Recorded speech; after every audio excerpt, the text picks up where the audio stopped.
I'm joined by the three co-authors of this plan, Alex Fenlon, who's also a co-chair of the working group, Judith Ludwig, another co-chair, and Maurits van der Graaf, who is the consultant engaged to support us in this work. So I'm going to start off with a little bit of housekeeping.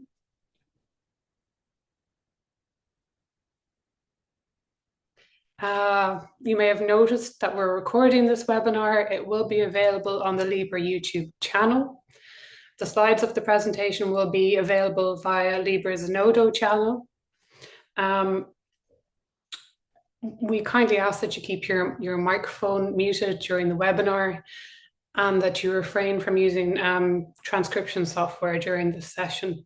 And I'd like to draw your attention to the LIBER Code of Conduct for LIBER events. If you have questions, please add them to the chat, and we will have time at the end for to answer those questions. In fact, we hope to have quite a bit of time for discussion. So moving on. The agenda for today, well, I'm going to give a brief introduction and overview of the plan.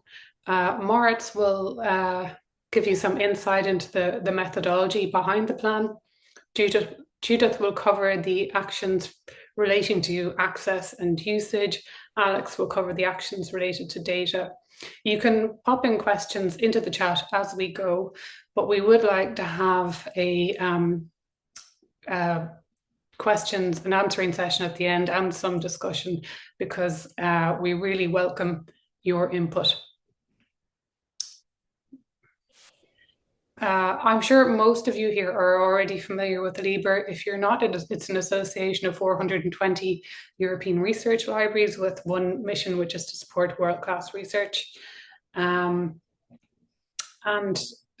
are collectively devoted to open science.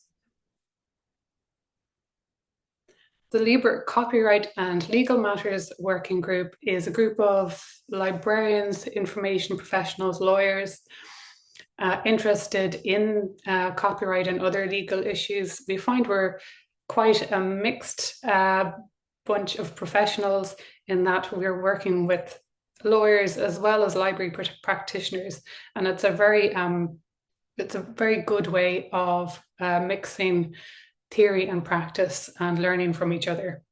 So we act as a forum for information and knowledge sharing on copyright and legal issues affecting research libraries and their users. We monitor relative European legislative developments, and we partner with other stakeholders to develop responses. We also provide expertise and input to support LIBER advocacy in areas related to copyright and other legal matters. And if you want to find out more, we're there on the LIBER website. You can find a list of the members of the working group. And if you're interested in joining, we're always interested in hearing from you. So our priority areas, as you know, copyright and legal matters can span a vast array of issues. So we have decided to focus on three priority areas. These are areas that align with current European policy initiatives. And those areas are the use of artificial intelligence for research, the reuse of scientific information, open access, and academic freedom and data tracking. So today we're here to talk about our action plan on improving access and reuse for scientific purposes. This action plan was developed in response to the first ever comprehensive review of various EU legislative frameworks impacting access to and reuse of information and data for research. And this piece of work not only looked at the interaction between legislation and its impact, but also surveyed researchers to identify barriers to access and use of research results. Why this? Well, I should say that this study it's 388 pages long, and it has a 500-page annex. It's extremely comprehensive and very useful. But in comparison, I think our action plan is 24 pages long. So today you may feel that we're presenting a lot of actions, but I think it's quite a concise plan in response to what is a very complex and nuanced issue. Why would we decide to condense and respond to this to this piece of research? Well, I think the hint is in the title of that piece of research: improving access to and reuse of research results, publications, and data. That could be shorthand for exactly what a research library does. And when 80% of researchers responding to this study report that they face issues in accessing research results, then we as libraries have to ask, what can we do to support them to address those issues? So by interrogating this research and coming up with our own action plan, we have an opportunity to endorse and elaborate on the legislative and policy interventions that were presented in this research in order to address barriers to access and reuse, and also to identify actions that libraries can take to mitigate issues and to support the implementation of the policy interventions. We know that legislation and policy is not effective without proper implementation, and libraries can be important mechanisms for implementation. If you're interested in, well, obviously you're interested in reading the action plan. If you don't have a copy yet, we have a link here via this QR code. So lastly, is this a realistic action plan? Well, that's a question I think we might discuss at the end of our session today. But we believe, the authors believe, that many libraries are already implementing the actions identified in this plan. It may be that the work involved in implementing these actions needs more resources, but that these are areas where research libraries are already active and potentially can do more. We also believe that coordinated action is more effective, and in this plan we have identified areas where we can coordinate to be more effective. This plan also endorses and elaborates on legislative and policy interventions to address barriers to access and reuse. And this is, I think, the time to do that. You can't create change without being clear about the change that you are trying to achieve. And this plan is very clear on what we're trying to achieve. This is also a very important moment in Europe. The European Commission has said that they will publish a new European Research Area Act in 2026, implementing the fifth freedom in Europe, which is the freedom to circulate, or the free circulation of scientific knowledge, research, and innovation. And I think our plan really makes it quite clear what we would like to see in that act. So I'm going to pass you on to Maurits, who's going to take you through the methodology we followed in this action plan. I think I should also at this point acknowledge that this work has been funded by KR21. Maurits. Thank you, Susan. Well, next sheet, please. Yes, I have a different page counter than Susan, because I think the report is even larger. It's very voluminous. Here you see the cover of the report. So indeed, it is a comprehensive overview of the research and innovation legal landscape of the European Union. It contains extensive survey results from among researchers and research organizations and publishers. And again, as Susan already said, it contains proposals aiming to enhance the EU framework on copyright and on data use, and try to align it with open science, which is the big issue of the big topic of this report. So what was our purpose? Our purpose was to translate this report. Again, I counted 1,250 pages, sort of practical guidance for librarians. What can they do? What kind of actions can they take in this area? And we decided to outline actions at the local level, at the national level, and at the international European level. So how did we go about with this? Well, we the first phase of our project was, of course, we tried to read the report, prepare the expert meeting. We had an expert meeting in The Hague of nearly 3 days, and we invited some of the authors of the report, and they participated very willingly in the meeting by giving a presentation or discussing a particular topic. And this all led to the first draft of the action plan. And this first draft was then discussed in the workshop during the LIBER winter event. Can you push the button, Alex? Yeah, there is this.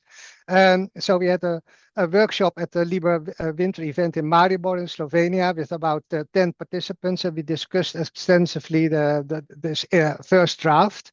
We also asked at that point a few 5 reviewers to look at certain sections of the report, because we wanted to have some additional expert opinion on it, which led to the second draft of the action plan.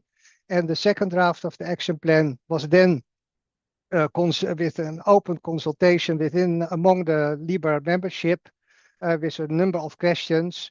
We asked them, can you read it? Can you answer the questions? And yeah, maybe a disappointing result, but we had 13 respondents, but quite extensively, because they typed a lot of answers. So that helped a lot in making the final action plan, which was then published, I think, a few weeks ago, somewhere in May.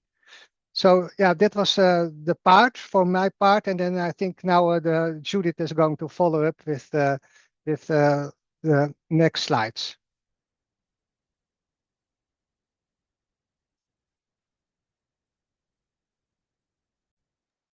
Judith, you're muted still. Thank you, Alex. Thank you, Maurits, for passing me over. And thank you for reminding me that you have to unmute yourself always when you're trying to speak and say something in a webinar. So I'll present today the status quo of the access and usage of research literature. And here we had these are as Maurits already said, like the first 2 of our 3 columns that we had. And in the report, it has been outlined that 80% of the researchers report that they are facing difficulties in accessing copyright-protected scientific literature. This is like a huge number that somehow, a lot of researchers, or mostly every researcher, is having problems in using actually the information libraries are trying to give to them, and have to, they have challenges. So the difficulties, or the main difficulties, which has been reported, were like the paywalls and the commercial practices provided by the publishers, also data-related challenges, and of course legal insecurity. So what is the difficulty with paywalls? Like, for sure, like you cannot access the information that you need because there's a paywall in between, and you have to pay for the information. I mean, I think most of us are librarians here. I don't have to go into depth of that because we're all familiar with the paywall problem. If not so, and if you want me to elaborate more on this problem, please raise a hand, give a hint in the chat, and I can further explain to it. But I think it's quite clear. The second difficulty are the commercial practices, why researchers are not able to access or use the research literature. Because, for example, like once we want to provide to a researcher just one piece of information or piece of paper, most of the times, or not most of the times, but often we can only buy packages, for example, for ebooks. Like we cannot only buy or license just one ebook, but we have to handle or license a whole package and not just one. And this is also like it costs way a lot of more money. but just buying one single ebook. There are also some more commercial practices that are challenging for libraries to having a proper licensing structure. But I think the difficulty is clear here now. Then we also have data-related challenges where Alex will go deeper into later in this webinar. And for sure, we always have the legal insecurity as a difficulty. Like also we as librarian and, for example, me as general counsel, sometimes I'm just not sure what we actually can do when we're speaking about we have some legal allowances, we have a contractual part, and what does the researcher really want to do with it, and where does that fit into the legal situation, whether we're allowed or not allowed, and if it can be contractual, be overridden or not. So there is these problems are facing not only researchers but also research institutions or libraries, because they have to consult with the researchers and tell them whether they're allowed to do their research like they want to do or not. And here we have the problem, like the libraries tend to be the copyright police, and we have to take care of everything, whether the copyright works or not, and we have to take care of the publishers content. So because we want to work compliant, and actually that's the only thing that libraries want. We just want to work legally compliant, and since we have a lot of insecurities, we rather have like the chill out effect, that we rather not do something, but doing something even though we're not 100% sure if it's legal or not legal, or if we are compliant with the contract and with the current situation. Next slide, please. And therefore, we discussed some action points, like what might be the solutions for these difficulties or for these problems. And like the first one, and I hope it's not a new action point that I'm bringing up here for anyone, it's accelerate open access. We need open access. Open access is the answer to quite a lot of questions, because once the information are freely published and accessible, they can be used, they can be reused, they can be used for scientific for science really easily. And so that's why that's why number one of our action plan is that research libraries should just keep on supporting services, OA services for diversity also of routes to OA. So we have so many routes. We have diamond open access, we have green open access, we have gold open access. I don't know how many colors the open access spectrum is having, but here we have to really be sure, no matter what color of open access it is, we should at least try to accelerate it as good as possible. And plus you have to, we decided to use as a second action point that research libraries should, of course, encourage the use of licenses that maximize the availability and the reusability of the outputs for all research purposes. So here's, of course, the CC BY NC problematic, like when you're having or when you're providing your research information under a CC BY NC ND license, which is already discussed whether it's open access or not. So I know that it's said that it's not pure open access, but there is also like research libraries should make sure that their researchers are aware of these differences between the licenses, and make sure that they are able and they understand that it's important to use open licenses and take it as and try to convince the researchers. As a third action point, we thought about creating a service or a workflow for helping researchers to exercise their rights. Here we, for example, have the right retention policies or the secondary publishing rights. Next slide, please. Just to give you a quick overview, what the right retention or the secondary publishing right is. It's like, just for those who might not be familiar with these legal possibility, it's the right retention is like an institutional policy where the university right away holds a prior non-exclusive right to publish the author-accepted manuscript. And therefore, the researchers don't even have the possibility to give all of the licenses or all of the rights to the publishers, because once you're working for the university might have the possibility to keep the rights to the author accepted manuscript, and therefore they can publish it as how the university wants it to be published, preferably CC BY.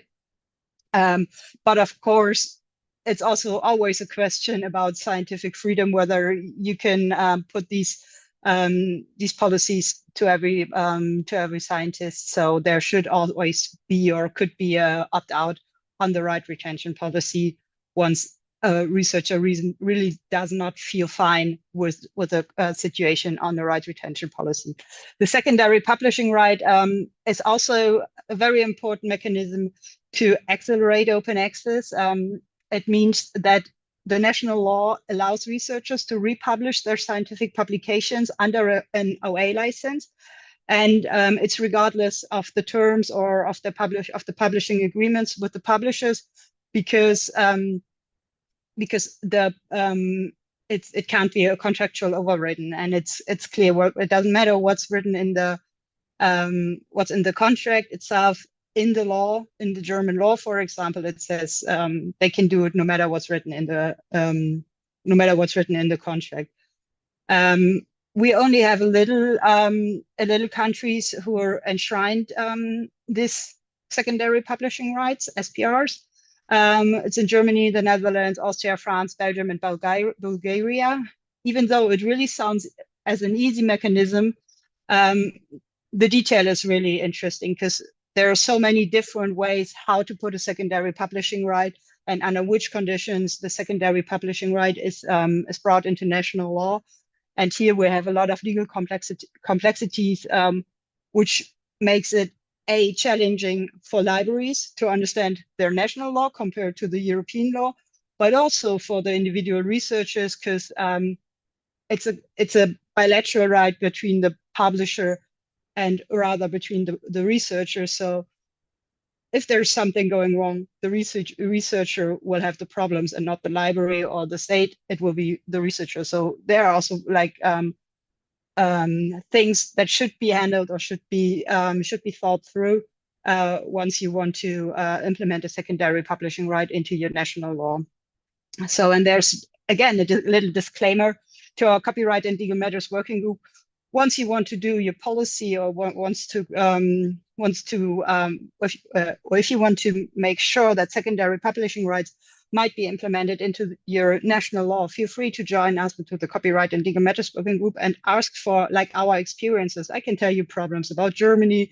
Our Dutch colleagues can tell you problems about the Dutch secondary publishing rights, so that you understand what you have to take care of or what you have to think through before it's implemented into your national law.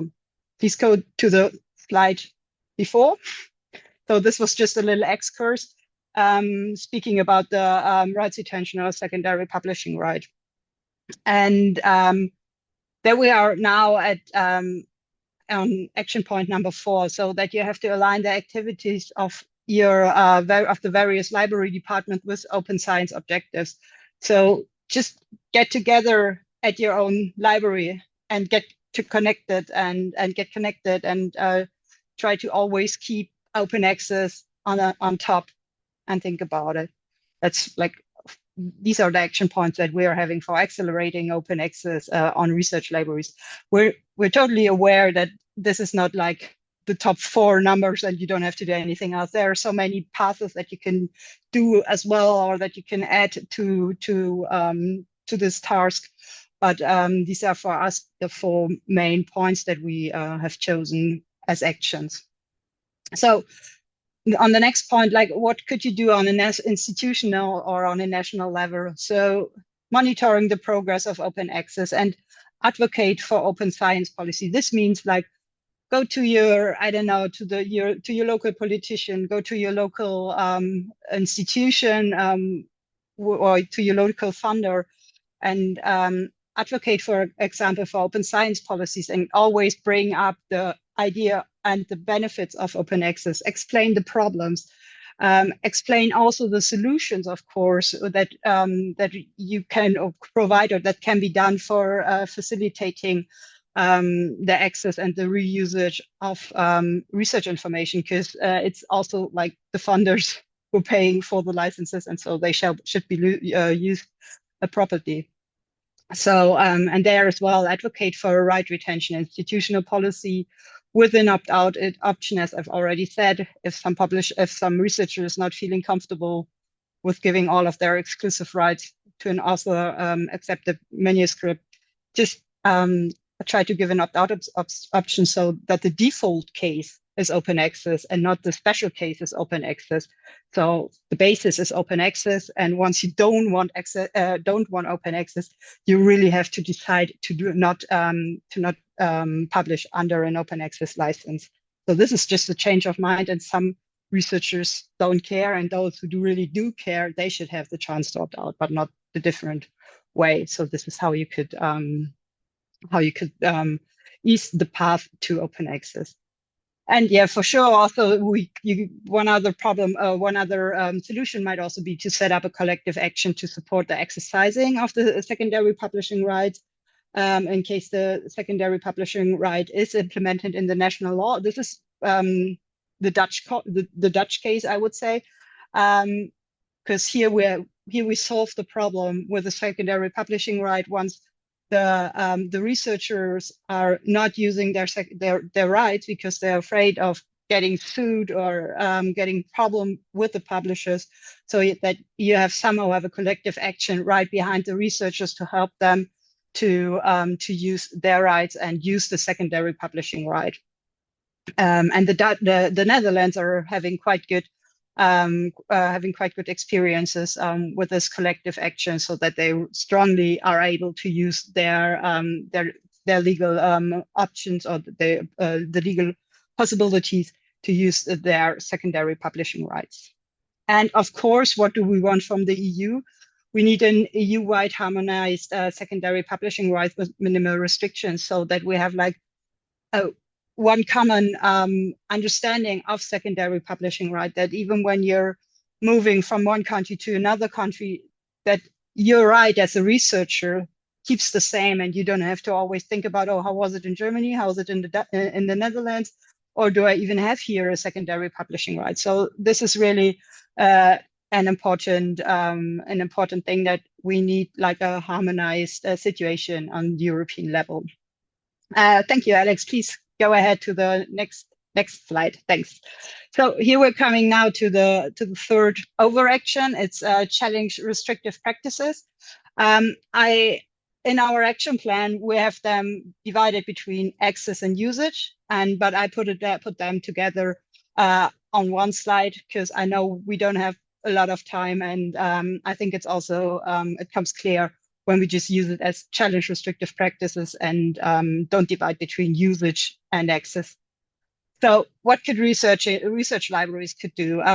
Of course, it's easily said, but we just have to try it, that we have to challenge the bundling practices, for example, by the acquisition or licensing department, and that we have to say that we're not okay to the publishers with these bundling practices when we only need one ebook, we only want to buy one ebook, and we don't want to buy a whole package. And this should become clear. Also, we have to challenge when we're negotiating license contracts that we're challenge the license clauses that restrict types of usages by researchers. For example, scholarly sharing, text and data mining will be a later point I will speak about, but we all know license agreements where the allowances and the restrictions are not covered by national law, or might not be covered by national law, and we all have to lead the discussion on that and say, okay, hey, when you're writing in your license agreement that text and data mining is not allowed to anyone on our content, then you can say, hey, we have in our national law, we have this allowance on text and data mining for scientific usages that we can use and can do text and data mining. So you cannot restrict this in our license agreement. As a negotiating and also a consortial negotiating institution, I know it's hard and it's easily said, and it's hard to bring up in the negotiations or in the discussions with the publishers. But the more we're doing it, and from the more countries these challenges are coming, I think it will be helpful so that we also may find a common path with publishers that we cannot somehow help the researchers to access and to use the information we are licensing, and also the publisher might be okay with what we're doing, and we just have a clear situation. And for sure, this is like what I already said about for the national consortium. Also on the institutional and national level, you also have to challenge, or we shall try to challenge the banding practices. This should be done by the national consortium, for example, from consortiums who are negotiating transformative agreements or whatever. They should be aware that the restrictions in the contract should not be okay, or should at least be said and negotiated about any restrictions about usages or access to the information. And what we need to be done, or what needs to be done, or should be done on an EU level, who we just can say that the legislation supporting the controlled digital lending and e-lending should be supported, because this is also still a question that I didn't speak about right now a lot. But if you want me to further expand on that, please feel free to type number 12 into the chat. But I won't extend on that. Oh, and by the way, I'm sorry, I forgot about that. In the end, we're gonna ask you what will be your favorite action point.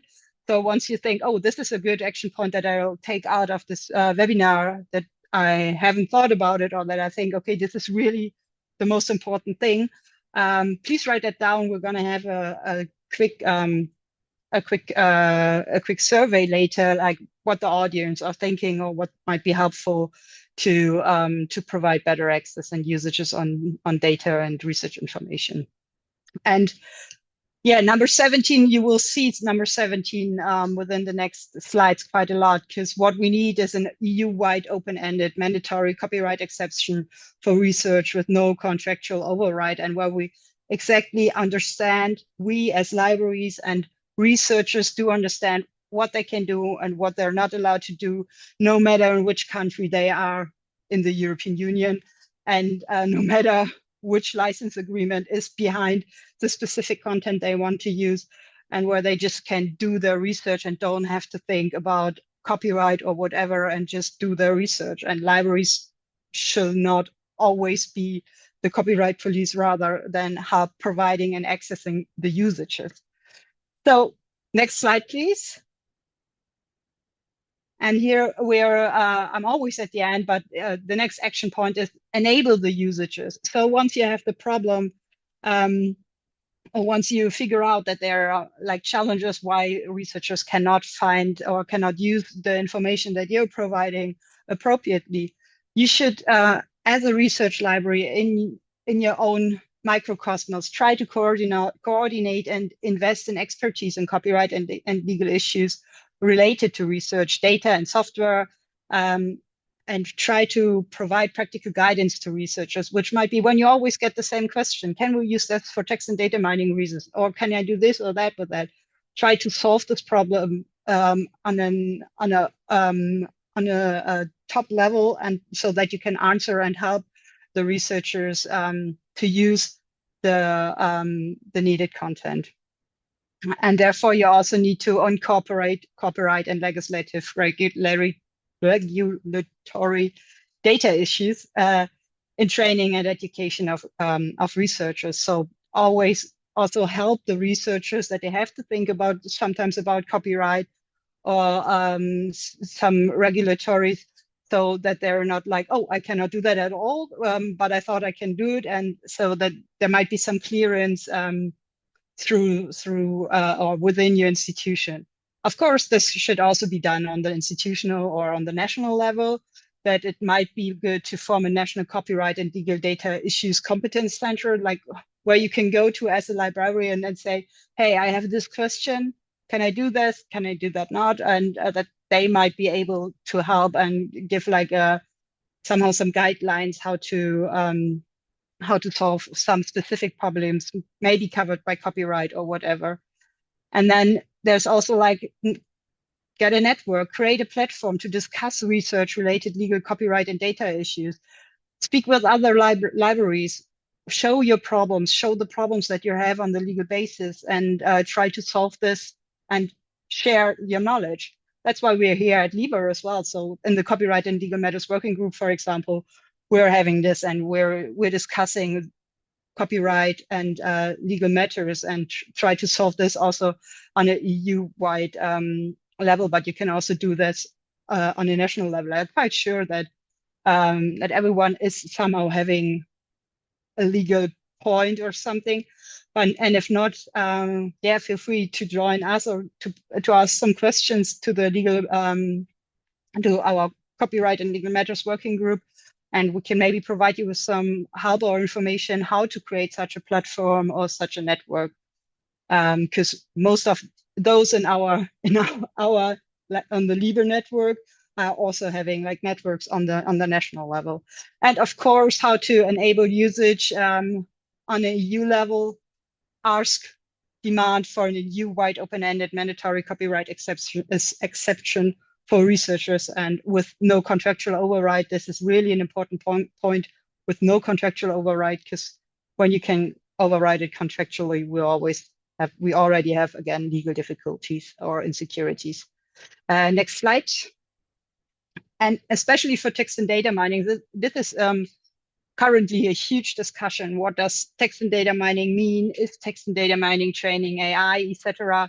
A lot of rights holders are challenging these discussions, whether text and data mining is training or is also covering the training of AI tools.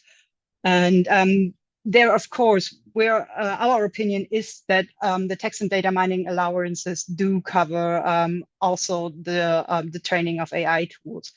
And you should also at least try to challenge the license clauses that restrict types of usages by researchers using text and data mining or AI tools, and really try to find a solution, not just let it restrict without any discussion. And especially also on the national or institutional level, you should always challenge these license clauses also within your consortia and your national consortia, that you cannot just accept and say, okay, yeah, we don't do any text and data mining, we don't do any training of AI because this is the future. That's what the researchers are currently going to do, and what the European Union has already provided through the text and data mining allowances, and has been thought through actually, and is allowing it also, or is showing in the AI Act that it should be understood as training AI. At least this is my opinion. This is not legally by us, is not accepted by a court, but this is, I think, how it should be understood, and how the majority of the legal professors, etc., are thinking about the text and data mining allowances. Exactly, and then we have also on the institutional or national level that you should, or that it should be, that non-legislative guidance should be provided to develop a common definition of text and data mining and illustrative use cases that would be permitted under the law with all research stakeholders. So this is also already written in the DSM directive, that you should maybe have a discussion with publishers or research stakeholders, what shall be covered by text and data mining allowances and what is not covered by text and data mining allowances. And for sure, I mean, you might all guess what we might be asked or demand on a European level.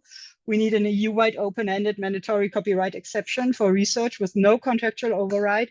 Because once we have this, we can also understand and learn from other libraries and from our other laws how they do understand specific regulations or specific allowances, and so we can find like a good or that we can provide a good research world in the European Union. And I think these are my slides for the actions for research libraries for enabling usages and providing access for the research world. And I'll pass over to my dear colleague, Alex. Thank you. Thanks, Judith. That was fantastic, and thank you for going through all of those action points. So it's my job now to talk through the other half of the EC report, which focused on the data and digital legislation at EU level and how that impacts on research activity.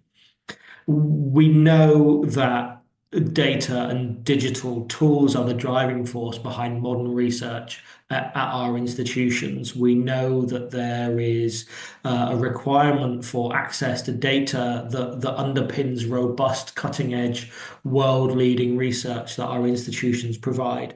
And we know that our institutions, our libraries, are largely responsible for providing that digital infrastructure, those tools, those services as a core part of supporting our activity and our researchers going forward.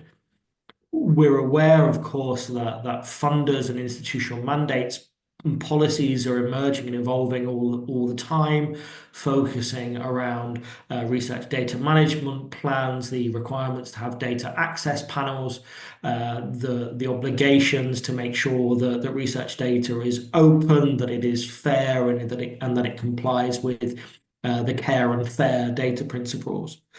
Reproducible, valid, reliable data are the cornerstone of modern research and research methods, and the digital transformation, the digital shift is impacting across all disciplines these days. So as we look at EU law, the report really helpfully summarized the 6 different pieces of EU data and digital law that impact or potentially impact on the research community, and they're listed on the slide there. So the Database Directive, Open Data, the Governance Act, the Digital Services Act, the Digital Market Act, and the Data Act. And of course, we've got the AI Act as well, that's not listed on the slide. What you can see from that slide is that we've got a range of dates and implementation periods for when those separate pieces of EU law came into being.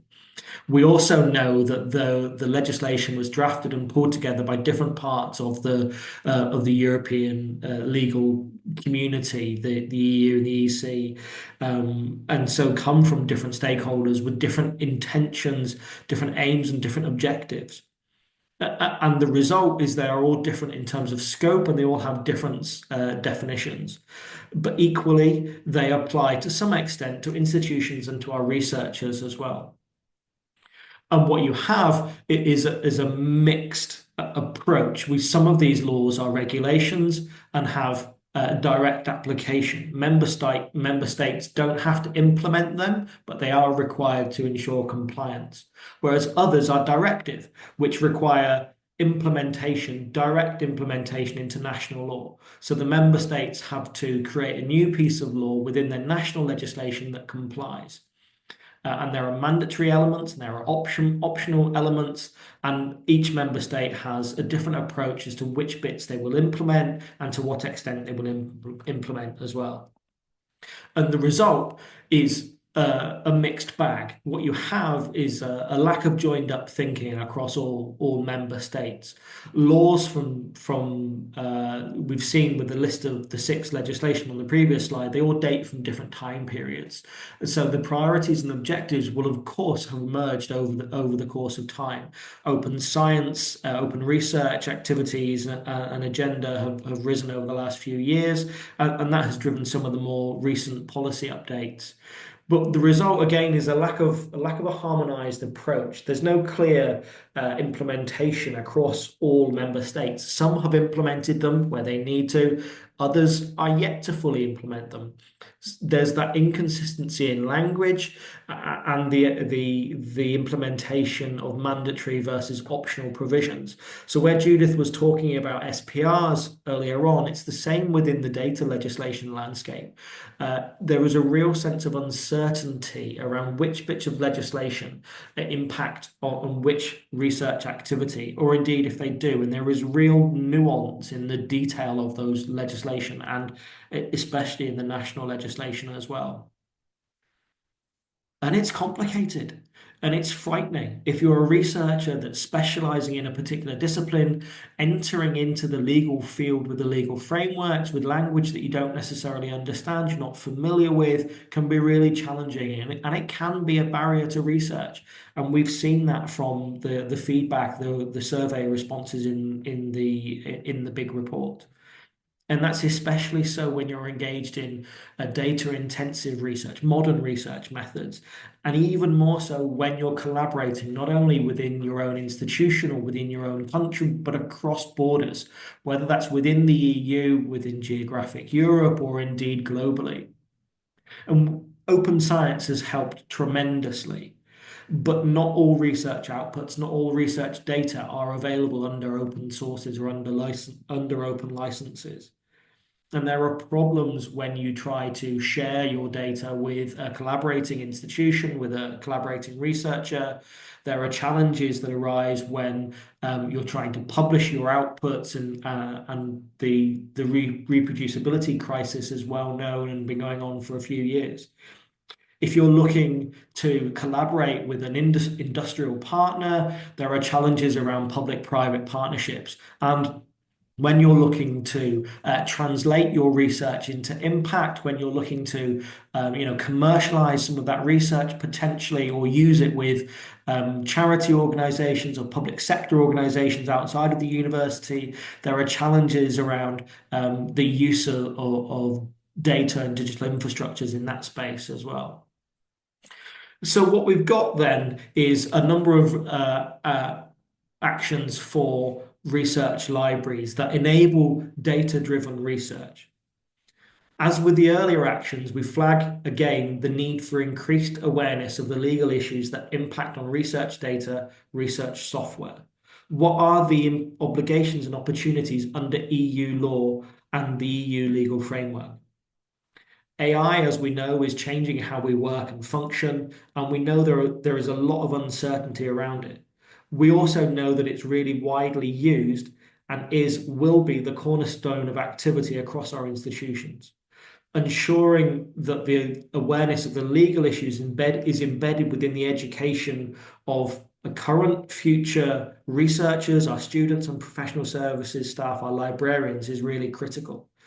So action 23 then is to ensure that coordination of that legal expertise in that research data space, aligned with AI, to make sure that we provide sufficient guidance to our researchers.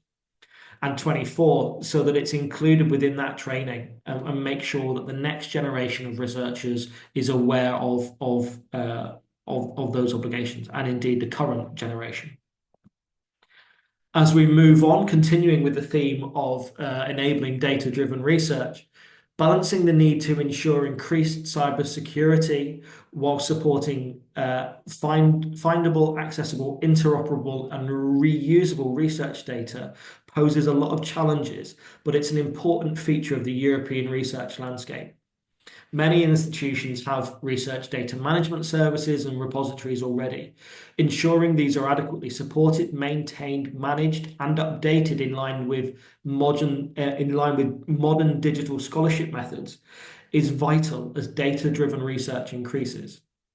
The European Open Science Cloud, EOSC, aims to create a web of fair data and services for European science, providing a multidisciplinary space where researchers can publish, find, and reuse data, tools, services with clear conditions to ensure trust and protection in the public interest. EOSC could really help researchers address some of the concerns mentioned in the EC report, and staying informed of the developments will be an important part for researchers. So actions 25, 26, and 27 focus very much on those research data management services, especially on care and fair data principles, not only from a funder perspective, but also from an open science perspective as well. Making sure that we manage our research data repositories or participate in those shared data services that are emerging. And EOSC is something that's emerging as we speak that might help support this. At the institutional and national level, the action plan again recommends a centre of competence in copyright, data and research software legal issues. This body could be a source of support and guidance, providing the leadership and expertise in this space. Action 28. The recommendation for a shared research repository may be particularly attractive for those without infrastructure in place at the moment, or those struggling to maintain their own provisions. By introducing shared services, there are opportunities to reduce financial pressures while working collaboratively with peer institutions to develop national open science infrastructure to the benefit of institutions and citizens alike. And again, EOSC and its operational framework might help in that space too. Again, staying with enabling data-driven research, we move to the EU, and we are already seeing activity around the European research area that Susan mentioned at the start, and the ambition to create a single borderless market for research, innovation, and technology across the EU that aligns research policies programs so that EU countries can become more effective and more impactful at scale. And this aligns with the idea of the fifth freedom, the freedom of research and innovation to address the ongoing fragmentation of research efforts in Europe through support of dynamic transnational and cross-sectoral public-private partnerships, shared high-level research infrastructures and pooling of data in an open science approach. What we need, however, is to ensure that this is reflected in the legislation. We need the harmonization of language and the meaning, which will be vital to enable this continental approach to research and innovation. We need for research and education not to be treated as an afterthought in the policy making and not to be collateral damage, and the laws not to have unintended consequences that adversely impact our institutions and our researchers. So making sure in Action 31 that there is that harmonization of language and terminology across the various bits of data, digital and copyright legislation. What does research mean? What does data mean? And making sure that it's consistent and clear, not only across EU level legislation, but national level legislation as well. As Judith and Susan have already mentioned, this idea of a dedicated law for research and researchers, whether that's a Researchers or Digital Universities Act, a Digital Knowledge Act, or a European Research Area Act, and indeed those copyright exceptions that Judith mentioned as well, is something that will really help enable and drive this research activity moving forward. And of course, there's EOSC there again as a nice plug. And the next part of what the report covers was around collections as data. And there are a final few actions that relate to collections as data and the ongoing efforts to ensure that library collections, both those we license, we procure, and those we create and collate from our own institutions, are ready for modern research methods. We should be part of the digital transformation, enabling and supporting open science and fair activities. And the care principles are important to ensure those culturally sensitive collections are treated with the care and attention they require, working with those communities. So it's really important that we continue to support our research activity, continue to make our collections as open and as research ready as they possibly can be, and that we contribute to the open science activities. We didn't have any institutional or national level actions for the collections as data, and nor do we have any at the EU level either, but we'd absolutely welcome suggestions and ideas for other actions that could perhaps support increased interest in use of collections as data. Actions 34 and actions 35 are the end of the action points. So I'm going to hand over to Susan again. Thanks, Alex. So this is I think the point in our session here today where we sort of open things up to participants. I realize that what we've presented here today is both too much information and too little. And that's the challenge with something that's complex as copyright and data legislation. And also the challenge when you're presenting actions that span across library services. So you may be coming at this from, I guess, library perspective, in which case you'll be quite familiar with a lot of the actions that are targeted at libraries, but you may not be so familiar with those, the legislative interventions that we've identified. Or you may be coming at this from a legal perspective where you know the legislation inside out, you know what an exception is, you know that there are challenges in the EU in terms of the definition of research. There is no single definition of research, and maybe not familiar with the actions. So if you would like to ask us questions, to dive into those actions, we are happy to answer those questions. But we will also have questions for you, and I should have said it at the outset so you could have been taking notes. But we'd like to hear from you, and you could pop it in the chat, which actions are the most important for you. And if you can remember the number, that's great. If you can't remember the number, but you can remember the spirit of the action, please pop it here into this poll. This is very unscientific. It doesn't mean that we're only going to focus on the actions mentioned here, but we'd like to know what the top 3 actions of this group are. What are the actions that speak to you? So Susan, if I may interfere, people have to put it in the chat here. And then put it in the chat. Yes. Put it in the chat and it goes into the poll. Great. Okay. Just a number. Just so if you can, a number. Yeah. It's not scientific. It's just to get a sense of what particular actions participants feel invested in or feel particularly important to implement. I think it's going to be a challenge for us, Susan, as well. I can see that somebody's put action 3 in there as well, so trying to remember what action 3 is. I think action 17 is firmly ingrained in my brain, right? Around an exception for copyright law. I think absolutely. Action number 3, since I'm the expert for these the action numbers up to 20. Is of course create a service or workflows to help researchers to exercise their rights. And we're really sorry that we did not wrap the information up so that you have an easier access to that. And but I hope you'll find your way anyway.